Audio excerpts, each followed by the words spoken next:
Hello YouTube, Asuma here with another Minecraft tutorial. In this video I'm going to be showing you how to build a day-night sensor array so you can create a redstone signal when the sun rises and goes down. The purpose of building an array is to get a faster reading. The day-night sensor is fairly slow to update, so by building them in an array we detect the first sensor to update.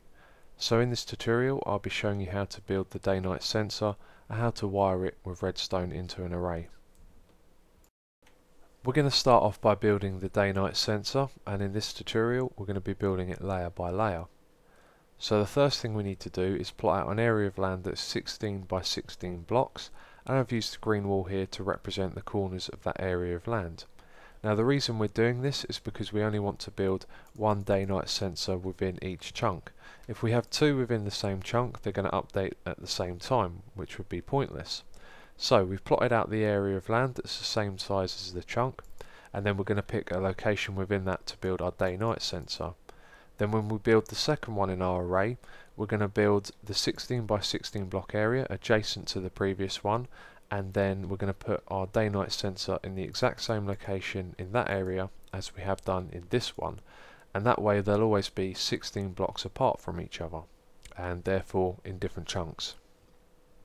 So when you've marked out your 16 by 16 block area of land, pick a location within that and then build this platform, which is 5 by 6 blocks in size, and on this we're going to build the day-night sensor.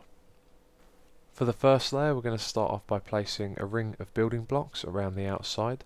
I've used stone in this example, and on this side that ring is going to be too thick, and then we've got the one extra block here, and then we're going to place down a U shape of grass.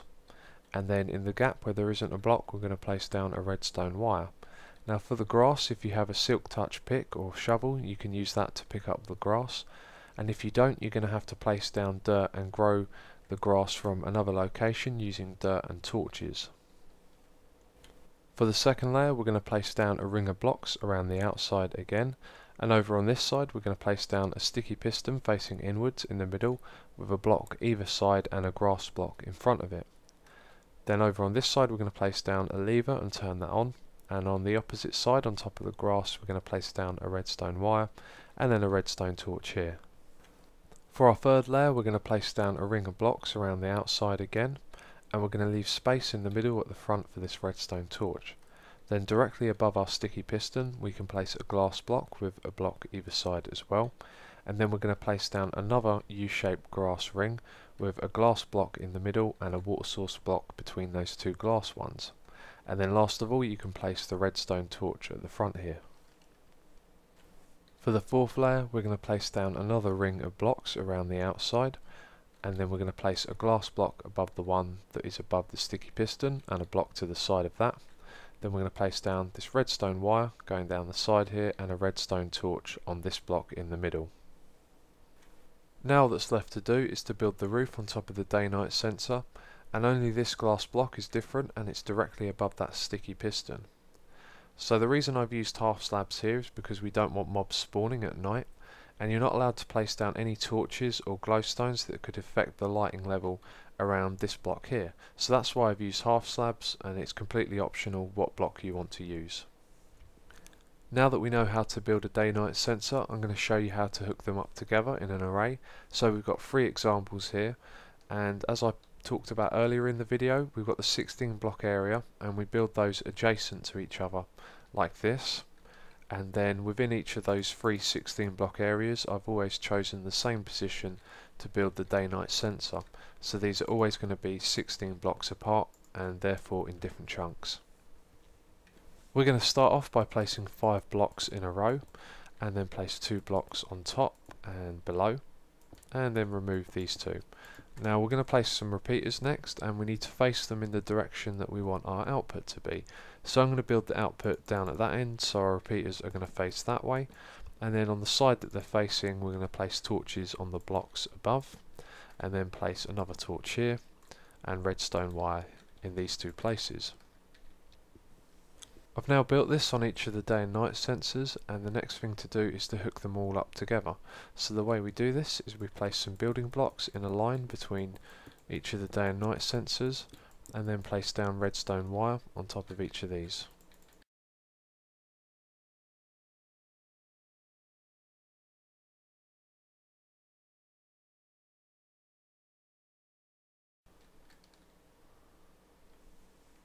Now we're going to build the first part of the output, and we're going to start off by placing 8 blocks in a row, and we're going to do that on both sides.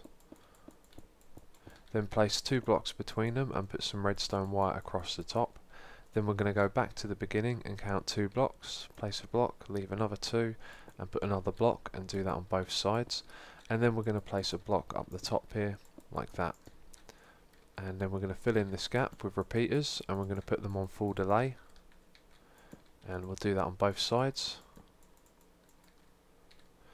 And then we're going to place down some redstone torches at the top, then at the bottom, and then place down redstone wire on top of these 2 blocks, and then at the back like this.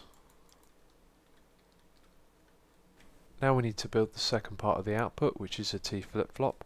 So we place 2 pistons facing inwards like this, and then a block, and behind that we need a torch and a repeater facing into the block.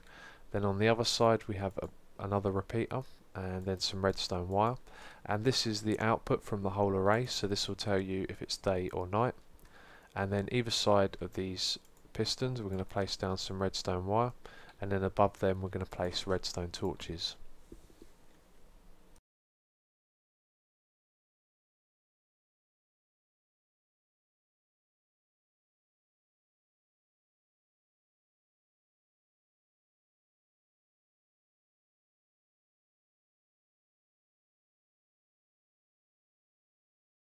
So now I'm going to give you an explanation of how this works. So each of our day and night sensors has an output, and that branches off into 2 different ones here, one that's turned on and one that's turned off.